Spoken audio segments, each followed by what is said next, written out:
Owner பேர் Bhaskar. Owner தங்கமானவர்.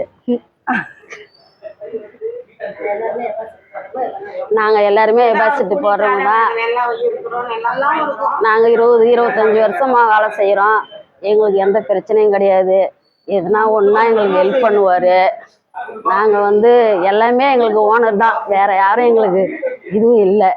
இந்த கம்பெனியில் தான் நாங்கள் எங்கேயும் போக மாட்டோம். இந்த கம்பெனியில் தான் வேலை செய்கிறோம். எத்தனை வருஷமா வேலை செய்றீங்க? 25 வருஷமாக வேலை செய்கிறோம். என்ன பண்ணுவீங்க நீங்க? டைல்ஸ் டெபாசிட் போடுவோம். டெபாசிட் போடுற வேலை தான். அது நீங்க தான் ஸ்பெஷலிஸ்ட் போல தெரியுது. சார் சொல்றாங்க, பாஸ்கர் சார். எல்லாருமே எங்க கம்பெனி எல்லாருமே நீங்க 5 பேருமே ரொம்ப வருஷமா வேலை செய்யறோம். இதாவது எங்க ஓனரு எங்களுக்கு ரொம்ப முக்கியத்துவம் கொடுப்பாரு. எது ஒன்றும் நாங்கள் டீட்டெயிலாக அவரை கேட்போம், எங்களுக்கும் டீட்டெயிலாக சொல்லுவார். எல்லாமே எங்களுக்கு ஓனர் தான். நாங்கள் வேலை எல்லாருமே 5 பேரும் நல்லா தான் வேலை செய்வோம். யாரும் எங்களுக்கு சண்டை சாடி எதுவும் வராது. இன்னும் கொஞ்ச நாளைக்கு எங்கள் ஓனர் நல்லா இருக்கணும், எங்கள் ஓனர் ஒய்ஃபு பசங்க எல்லாமே நல்லா இருக்கணும், நாங்களும் நல்லா இருக்கணும். அவங்க இன்னும் மேலே வளரணும், நாங்களும் வளரணும். சரி.